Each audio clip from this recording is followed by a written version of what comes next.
Okay. कृपोबा जी पूछ रहे हैं कि मैम आपको एसजेवीएन या फिर इरेडा दोनों में से बेटर कौन से लगते हैं? कहाँ पर खरीदारी की जा सकती है? Urvashi, can you please repeat the name of the stock? SJVN और इरेडा दोनों में से आपके बकेट लिस्ट में जो है वो फेवरेट कौन सा है आपका? So let's see the trend. See, अभी SJVN ने already काफ़ी correction post की है. From highs of close to 160 odd levels, the stock has tumbled sharply. अब अगर हम देखें तो lower end से of the Bollinger Bands, अगर हम weekly time frame पे इसको देखते हैं, stock is showing some signs of revival, but अभी भी trend positive नहीं है. Stock is sustaining below its 200 DMA, so थोड़ा सा weak signal है, but yes, रिकवरी के चांसेस जरूर नजर आ रहे हैं with the way stock has formed a base at levels of around 66 to 67. यहाँ से एक रिकवरी देखने को मिल सकती है एंड ये रिकवरी हो सकती है टुवर्ड्स 90 टू 95 और लेवल्स. अगर आप ऑलरेडी होल्ड कर रहे हैं तो 65 का एक क्लोजिंग बेसिस पे स्टॉप लॉस लेना होगा. बट अगर आपको कोई फ्रेश बाइंग करनी है तो मेरी सजेशन है लिमिटेड बाइंग कर सकते हैं. स्ट्रक्चर अभी बहुत पॉजिटिव नहीं है स्टॉक में, सिर्फ एक रिकवरी देखने को मिलेगी. This stock is not showing any bullish momentum. Okay, तो यहाँ And पर SJVN. so second stock Urvashi, आपने जो नाम लिया था, please can you come again? Ma'am next इनका जो चॉइस थी इरेडा के बारे में जानना चाह रहे हैं. क्या यहाँ पर ये बाय किया जा सकता है? 127 पर चल रहा है अभी. बिल्कुल बाय किया जा सकता है. इस सेक्टर पर हमारा काफ़ी फोकस भी है and this stock is also looking promising. Even though stock already 52 week lows को टेस्ट कर चुका है, हमने ऑलरेडी काफ़ी करेक्शन आगे हुए देखिए. बट जिस तरीके से इसका स्ट्रक्चर पैन आउट हो रहा है, this stock is showing signs of revival. यहाँ पर बाइंग की जा सकती है. My preference would be to go for IREDA if you want to compare between SJVN and IREDA. यहाँ पर ज़्यादा फोकस रहेगा. जिस तरीके से रिन्यूएबल एनर्जी पर ग्लोबली भी फोकस है और इंडिया डोमेस्टिक भी फोकस रहेगा, इस स्टॉक पे सर्टेनली बाइंग की जा सकती है. आपका स्टॉप लॉस रहेगा on the down side at 100 levels और आप इसको लॉन्ग टर्म के लिए अगर होल्ड करते हैं तो ये स्टॉक आपको अच्छे गेन्स भी दिखा सकता है. I am expecting this stock to test levels of around 186 first. अगर 186 का लेवल क्लोजिंग बेसिस पे ब्रेक हो जाता है, you can even see this stock heading higher towards 220 और लेवल्स. 220 के आसपास आप इसमें जरूर प्रॉफिट बुक करें. उससे ऊपर अभी ये स्टॉक जाते हुए नजर नहीं आ रहा. And this is also horizon for 6 to 9 months. आपको थोड़ा सा पेशेंस रखनी होगी. बहुत जल्दी इसमें आप कोई आउट परफॉर्मेंस एक्सपेक्ट नहीं करेंगे, but as a positional buy you can certainly look at this stock. जिस तरीके से इसमें रिवाइवल के साइंस नजर आ रहे हैं and it's attempting to break past its key moving averages और वॉल्यूम्स भी थोड़ा सा स्लाइटली पिकअप करती हुई नजर आ रही हैं. So you can look at this stock. चलिए ठीक है. यहाँ पर माधवी गुप्ता जी पूछ रही हैं, कह रही हैं हेलो मैम, मेरे पास ओरिएंटल होटल है, 109 पर इन्होंने खरीदारी की थी, कब तक होल्ड करना चाहिए?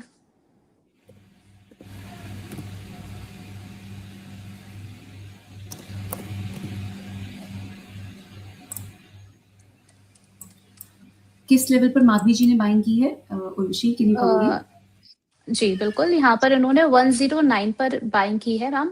पूछ रहे हैं कब तक होल्ड करना चाहिए? तो बिल्कुल बने रह सकते हैं. आपकी बाइंग प्राइस के पास ही चल रहा है ये स्टॉक. और जिस तरीके से टूरिज्म सेक्टर पर फोकस बना हुआ है, गवर्नमेंट का बजट में भी काफ़ी एलोकेशंस की गई हैं, तो इस स्टॉक को फ़ायदा मिलेगा.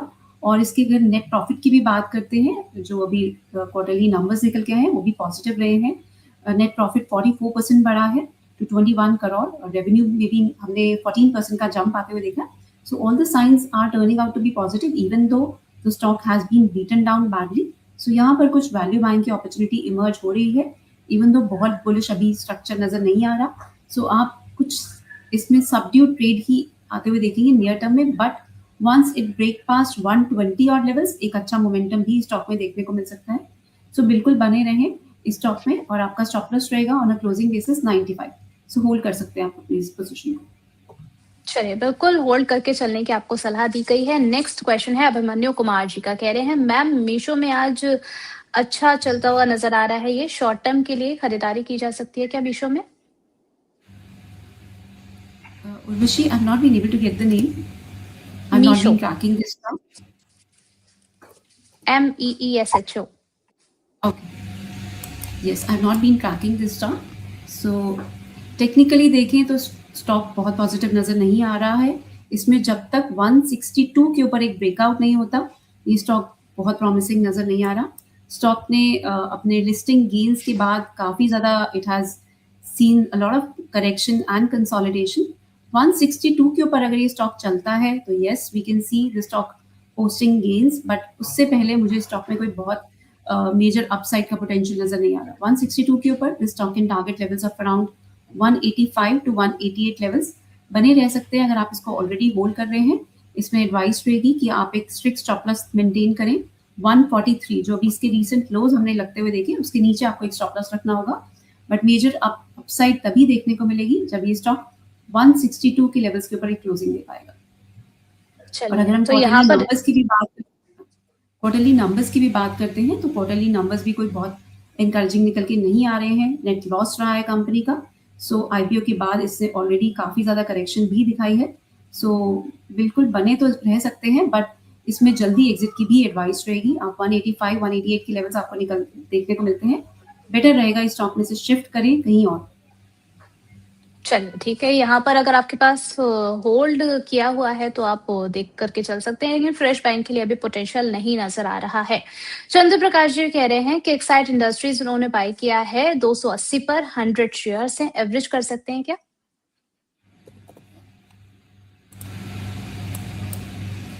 कर सकते हैं उर्वशी, इस स्टॉक में एवरेज की जा सकती है। जिस तरीके से हम हायर हाई फॉर्मेशन आते हुए देख रहे हैं ऑन वीकली चार्ट्स, हमने एक बॉटम पोस्ट होते हुए देखा क्लोज टू लेवल्स ऑफ 308।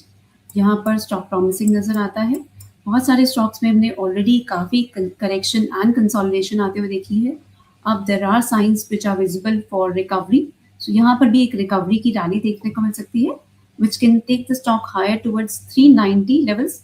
सो 390 तक का इस स्टॉक में पोटेंशियल है। आप चाहें, आपकी ऑलरेडी इसमें बाइंग है और आप इसमें और भी चाहें तो एवरेजिंग कर सकते हैं। 390 तक का इसमें आपको 2 से 3 महीने तक का होराइजन रहेगा। 390 के ऊपर अगर स्टॉक सस्टेन करता है तो फर्दर अपसाइड की भी पॉसिबिलिटी है। आप दोबारा भी पूछ सकते हैं स्टॉक के बारे में, बट अभी 390 तक का इस स्टॉक में पोटेंशियल नजर आ रहा है। चलिए ठीक है, यहाँ पर एक और हमारे गेस्ट हमारे साथ जुड़ चुके हैं, मुदित गोयल सर। सर बहुत बहुत स्वागत है आपका फाइनेंस ज्ञानी पर। Thank you so much, thank you. यहाँ पर मैम अब आपसे ये भी जानना चाहेंगे कि जो वोटिंग रिजल्ट निकल कर के आया है, उस पर आपका क्या कुछ नजरिया है? क्वेश्चन था कि बाजार की अगली बड़ी तेजी किस सेक्टर में आने की संभावना है? बैंकिंग, डिफेंस, आईटी पे तो चलिए छोड़ ही देते हैं अभी फिलहाल बातचीत करना, और तीसरा है फार्मा। यहाँ पर बैंकिंग को 80% तक वोट किया गया है, डिफेंस को 7% और फार्मा पर 13% लोग जो है पॉजिटिव नजर आ रहे हैं। मैम आपका क्या व्यू है इस पर? मेरा व्यू रहेगा कि डिफेंस स्टॉक्स में एक अच्छी तेज़ी देखने को मिल सकती है। डिफेंस स्टॉक्स में हमने काफ़ी कंसोलिडेशन बनते हुए देखी है, और जिस तरीके से geopolitical risk middle east region में अभी भी बने हुए हैं, even though talks between US and Iran have concluded yesterday without any agreement, और टॉक्स पोस्टपोन हो गई है। Next third round of talks अभी 2 हफ्ते के बाद होगा। सो जियोपॉलिटिकल रिस्क जिस तरीके से अभी भी बने हुए हैं, मेरा ऐसा मानना है कि defence stocks can do well in this current environment, because जिस तरीके से यूएस फोर्सेस अभी भी ईरान के आसपास डिप्लॉय की जा रही हैं, जियोपॉलिटिकल टेंशंस इंटैक्ट रहेंगी जब तक कोई एग्रीमेंट नहीं हो जाता। US is pressurising Iran to reach a nuclear deal agreement, और अगर ये एग्रीमेंट नहीं होता तो US can in fact attack on Iran as well, और ये लॉन्ग लास्टिंग हो सकता है, स्लाइटली लॉन्ग लास्टिंग, जैसा कि उन्होंने इंडिकेट भी किया है। So in this scenario defence stocks will gain traction. So मेरा ऐसा मानना है डिफेंस स्टॉक्स यहाँ से अच्छा कर सकते हैं। एंड एफएमसीजी सेक्टर पे भी हमारी नज़र है, काफ़ी अंडर वैल्यूड नजर आ रहा है। एफआईआई से भी वहाँ पर काफ़ी सेलिंग की है, बट अब ये सेक्टर में कुछ रिवाइवल के साइंस नजर आ रहे हैं। चलिए ठीक है, तो यानी कि डिफेंस और एफएमसीजी ये दो ऐसे सेक्टर्स हैं जहां पर आप अपना फोकस मेंटेन करके चल सकते हैं। ग्लोबल सिनेरियोज भी हैं और बाकी जो कुछ भी फैक्टर्स फंडामेंटल्स यहाँ पर मैटर कर रहे हैं वो मैम ने आपको बखूबी समझाए हैं। तो आप सभी दर्शकों से इस बात की उम्मीद करते हैं कि आप जो ऐसे स्टॉक्स होते हैं जिसमें हम चर्चा करते हैं और देख के अच्छा नहीं लगता है कि लोग बहुत सारे जो हैं वो फंसे हुए रहते हैं, तो आप इन पर अपना फोकस बना करके चल सकते हैं। बहुत बहुत शुक्रिया सुगंधा मैम हमारे साथ जुड़ने के लिए और हमारे सभी सवालों के